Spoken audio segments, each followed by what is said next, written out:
What is going on, guys? The Strong Boys 19 here. It's time for another update video for you guys. And I have been to Swordfish Records and HMV. And I will also show you the stuff that I have bought a few weeks ago. So I'll get to those towards the end of the video. But for now, let's start off with the CDs and the movie that I've bought from HMV. Movies-wise, I have got A Streetcar Named Desire, and Marlon Brando, really, for me, one of the very best actors of all time, period. So I am thrilled to have this in my collection. And for CDs, Brian Eno, Ambient 4 on Land. This is one of his strongest albums ever. Some Eno fans will say this is the best in the Ambient series.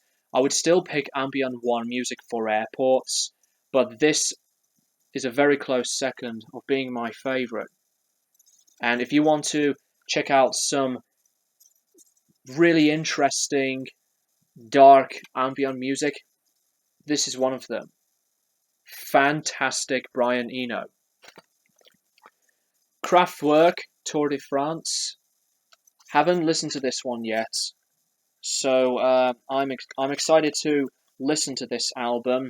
And my Kraftwerk collection is not complete yet, although the albums before Autobahn are like quite expensive and rare for me to find.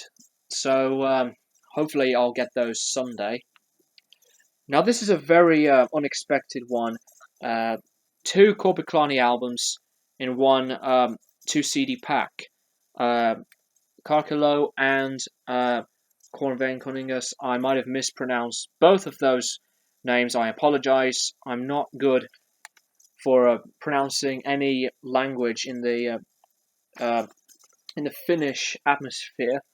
Yeah, I'm a big fan of Korpiklani, and I would love to see them on tour at some point.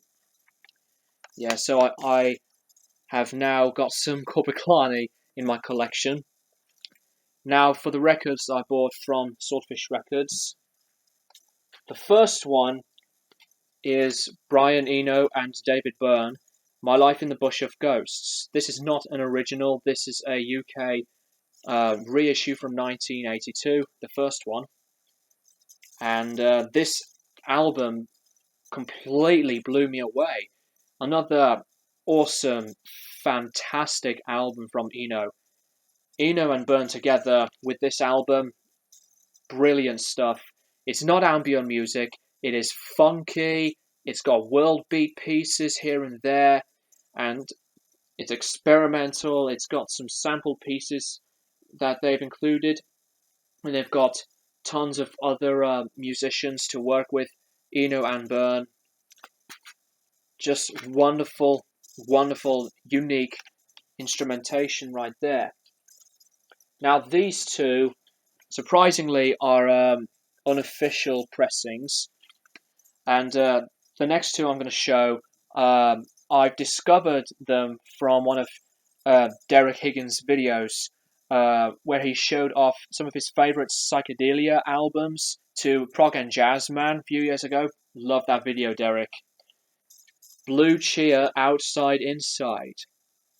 This album blew me away from the first listen. It is so in your face. Its raw energy is there. And this is one of the best and trippiest pieces of artwork you'll ever see. This is a 10 out of 10 album. I'm not going to open this up, but it's a trifold sleeve. So if you want to purchase this for yourself, please do so. If you want some awesome, big, energetic sound of psychedelic rock and blues rock sound, it's fuzzy and it's so damn great. And the other unofficial pressing is this one, the Red Crayola with the album, The Parable of Arable Land. Haven't played this one yet. And I did check this album with that Blue Cheer album from Discogs. Both unofficial, but I don't mind. The Blue Cheer one sounded really good, so I'm interested to hear what this sounds like. Other records. Here is my next Bob Dylan record in my collection. It is Desire, and Desire is one of my most favourite Bob Dylan albums, and it's got some of his best tracks on here. You've got the track Hurricane, of course, but I do love One More Cup of Coffee, Oh Sister, Joey, Sarah. Brilliant album from Dylan, and it's a great follow-up to Blood on the Tracks. Neil Young and Crazy Horse, Rust Never Sleeps. This is another amazing Neil Young album, one of his best. Tracks like the opening track and the closing track of My Hey Hey and Hey Hey My.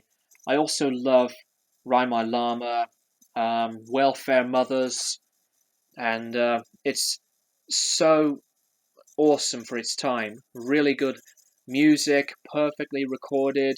The music and the acoustic sound and the energy of the electric sound. Just brilliant stuff from Neil Young and Crazy Horse. Captain Beefheart and his Magic Band, Lick My Decals Off Baby. This is a later pressing, and as you can see, it's got a ton of creases, but this is one of my most favourite Beefheart albums, and lots of Beefheart fans would say this is his best album. I do not really think of it like one of his best in the top 3, but if you have seen my top 10 Beefheart albums, Lick My Decals Off Baby is in the top 5. So this is more darker, but it still has that similar same vibe as the previous album, Trout Mask Replica. But that is Lick My Decals Off Baby by Captain Beefheart and his Magic Band. This is a later pressing as well. So, on to the other records I bought weeks ago. Alright, I'm back. So, this is the next Rolling Stones record to my collection, and what's also amazing, this is one of my holy grails. This is my first ever original Rolling Stones record to my collection, and it is Sticky Fingers. And you can't really see this very well, but it has the clicks zipper. I don't know if you can see that properly. I'm so sorry that you can't. But this is an original pressing of Sticky Fingers from 1971. The condition of the record is like near mint, perfectly played. The sound is just incredible. Really happy to have this in my collection, and I'll show you the record right now. So that's what it looks like. And the code for this album is COC 59100, and it comes with the insert of the infamous mouth and tongue logo and the picture of the band. If I can get it out, here it is. So yeah, I'm just so happy to have an original Rolling Stones record right now. So that is Sticky Fingers by the Rolling Stones. And the last one is a remaster from last year, Depeche Mode Violator. I have seen some really good reviews on this album, but I have not actually listened to this.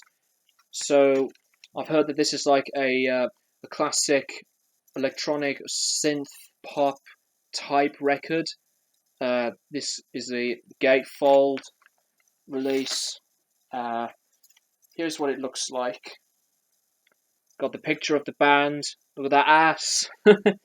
And it's got the information and everything. And the record itself is just plain black. But yeah, I'm interested and curious to listen to this album all the way through and hopefully dig into Depeche Mode's music properly. So just going to try and put this back in. Get in. There we go.